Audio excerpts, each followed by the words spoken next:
साथियों, वैसे तो अभिषार शर्मा को किसी पहचान की जरूरत नहीं है, लेकिन फिर भी आपको बता दें, ये कभी एबीपी न्यूज के जाने माने पत्रकार थे।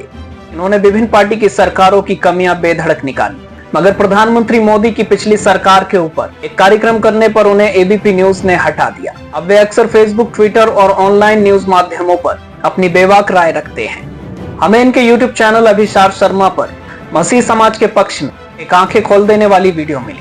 आप भी देखिए इस वीडियो को। धीरेन्द्र शास्त्री ने यहां पर स्वामी विवेकानंद और मीराबाई का नाम लिया। मैं धीरेन्द्र शास्त्री से अपील करना चाहूंगा कि वो जरा स्वामी विवेकानंद को बहुत ध्यान से पढ़े और इस तरह की अनर्गल बातें, ऐसी बातें जिनका ज्ञान से दूर दूर तक नाता नहीं है, कृपया ना बोलें। और प्लीज स्वामी विवेकानंद को बदनाम ना करें, क्योंकि Swami Vivekananda was a truly international citizen. वो शिकागो जाते हैं और वहां पर अमरीकियों को संबोधित करते हैं और उनके एक संबोधन से अमरीकी उन्हें सराखों पर बिठा देते हैं। मैं आपसे एक सवाल पूछना चाहता हूं, अगर स्वामी विवेकानंद ईसाइयों को गाली दे रहे होते तो क्या अंतर्राष्ट्रीय तौर पर उनकी ये साख होती? आप स्वामी विवेकानंद को पढ़िए, वो कहीं पर भी ना इस्लाम को गाली देते हैं, ना ईसाई धर्म को गाली देते हैं। उल्टा इन धर्मों में जो अच्छी अच्छी बातें हैं वो अक्सर लोगों तक पहुंचाते हैं। स्वामी विवेकानंद हम सबको करीब लाते हैं, लिहाजा धीरेन्द्र शास्त्री को स्वामी विवेकानंद के बारे में नहीं बोलना चाहिए। और कृपया, मैं आपको छोटी सी मिसाल देना चाहता हूं, फिल्म की मिसाल है। आप बॉलीवुड की तमाम बड़ी फिल्मों को देखिए दोस्तों, हर फिल्म में आप क्रिसमस का एक खास मुकाम पाते हैं। आपको याद है अमिताभ बच्चन की एक फिल्म थी खुद्दार, उसमें एक गाना होता है, अंग्रेजी में कहते हैं कि आई लव यू। वो गाना क्रिसमस में होता है। उसी तरह से मनमोहन देसाई की फिल्म अमर अकबर एंथनी, उसमें एंथनी गोंजाल्वेस का किरदार अमिताभ बच्चन ने निभाया था और अमिताभ बच्चन का जो किरदार था वो सबसे ज्यादा लोकप्रिय था। मैं आपको ये मिसाल क्यों दे रहा हूं? मैं आपको ये मिसाल इसलिए दे रहा हूं क्योंकि लोकप्रिय संस्कृति में, पॉपुलर कल्चर में, सभी धर्मों का हमारी रोजमर्रा की जिंदगी में एक मुकाम रहा है। चाहे मस्जिद का मौलवी हो, चाहे गिरजाघर का पादरी हो, चाहे गुरुद्वारे का ग्रंथी हो, ये तमाम लोग हमारी फिल्मों में, हमारे संगीत में खास मुकाम निभाते रहे हैं। हमने कभी भी अपने आप को धर्म के आधार पर नहीं बांटा, मगर पिछले 9 सालों में लगातार इस चीज को उग्र किया जा रहा है, बार बार किया जा रहा है। धर्म के नाम पर लोगों का सोशल बॉयकॉट किया जाता है, प्रधानमंत्री खामोश रहते हैं। ईसाइयों पर 2020 के मुकाबले 2021, 2022 में हमले लगातार बढ़ते जाते हैं, प्रधानमंत्री खामोश रहते हैं। मगर इस तरह की, जिसे कहते हैं ना, जुबानी बातें करना प्रधानमंत्री अक्सर करते हैं। कथनी और करनी का फर्क दोस्तों। ऑफिशियल पेइंग ह्यूमन एक सटायर हैंडल है, उन्होंने एक बहुत दिलचस्प 1 मिनट की पेशकश तैयार की है जो मैं चाहूंगा आप देखें। प्रधानमंत्री, आप देखेंगे इसमें बात कर रहे हैं भाईचारे की, ईसाइयों के साथ भाईचारे की, क्रिसमस की, मगर इस सरकार के शरण में काम कर रहे बाबा लोग हैं जो, वो क्या कहते हैं ईसाई धर्म के बारे में, क्रिसमस के बारे में, आप मुलाहिजा फरमाइए।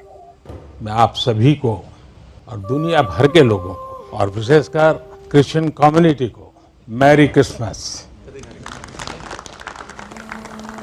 क्रिसमस हमारा त्योहार नहीं है। क्या तुम सनातनी हो? इस पर विचार करना। यदि सनातनी हो, भारतीय हो, इन पाश्चात्य संस्कृति का बहिष्कार करो। तुम 25 तारीख को क्रिसमस डे मनाओ, हम सनातन के जगाने का डे मनाएंगे।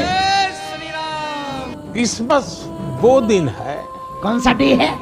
क्रिसमस पर गिफ्ट्स, उपहार देने की परंपरा है। गिफ्ट लाएगा ठठरी के भरी। मुझे भी बहुत ही पवित्र तोहफा मिला अभी कि सेंटा गिफ्ट बांटने नहीं आता, सेंटा धर्म परिवर्तन कराने आता। पहले ये धीरे धीरे क्रिसमस डे मनवाएंगे, 2 लाख का लालच देंगे, 4 लाख का देंगे। अब सनातनियों को सोचना होगा कि तुम्हें सेंटा चाहिए कि संत। Merry Christmas. तेरा भला हो। तो सुना आपने, फिर गौर कीजिए प्रधानमंत्री ने क्या कहा है। ईसाई समुदाय के साथ मेरा बहुत पुराना और आत्मीय रिश्ता रहा है। गुजरात के मुख्यमंत्री पद पर रहते हुए मैं ईसाई समुदाय और उनके लीडर्स से अक्सर मिलता था। दोस्तों, मैं आपको याद दिलाना चाहूंगा, इसी साल 2023 में कई पूर्व नौकरशाहों ने, मसलन नजीब जंग, सुजाता सिंह, इन्होंने प्रधानमंत्री को एक खत लिखा था और प्रधानमंत्री को याद दिलाया था कि किस तरह से ईसाई धार्मिक स्थलों पर हमले हो रहे हैं। और ये हमले कहां कहां हो रहे हैं? उत्तर प्रदेश में, उत्तराखंड में, छत्तीसगढ़ में, तमाम जगहों पर, यहां तक कि दिल्ली के द्वारका में भी।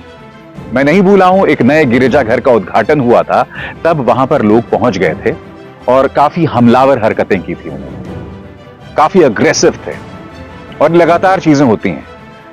प्रधानमंत्री मोदी कभी भी इस पर चुप्पी नहीं तोड़ते हैं, कभी कोई बयान नहीं देते हैं, मगर हां, इस तरह की लफ्फाजी वो अक्सर करते हैं, जो अभी अभी आपने सुना। मैं आपको बतलाना चाहूंगा कि यूनाइटेड क्रिश्चियन फोरम के मुताबिक ईसाइयों पर हमले लगातार बढ़ रहे हैं।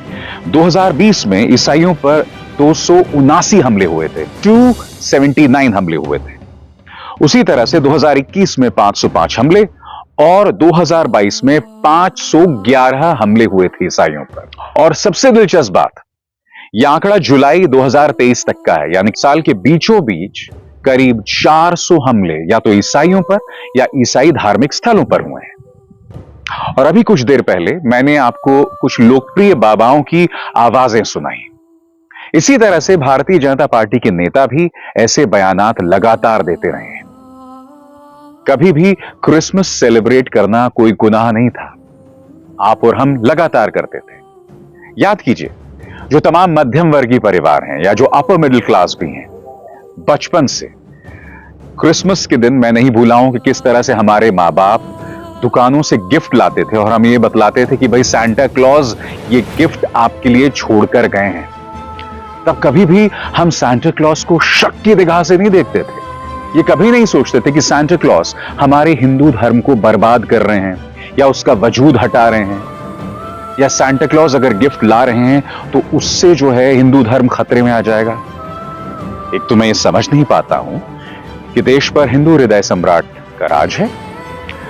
उत्तर प्रदेश में भी योगी आदित्यनाथ हैं, उत्तराखंड में भी भारतीय जनता पार्टी का मुख्यमंत्री है, यानी कि इन तमाम जगहों पर भाजपा का दबदबा है।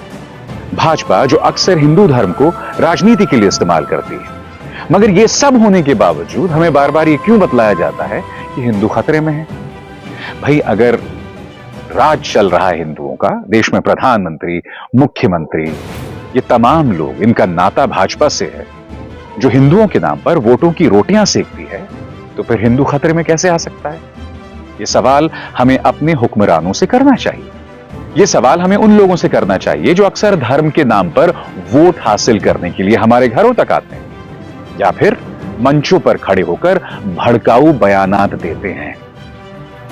हिंदू खतरे में नहीं, खतरे में सिर्फ राजनेता और उसका वोट है। दोस्तों, यदि आप इनकी बात से सहमत हैं तो इस वीडियो को लाइक, शेयर और चैनल को सब्सक्राइब कर लें। मिलते हैं फिर किसी और वीडियो के साथ।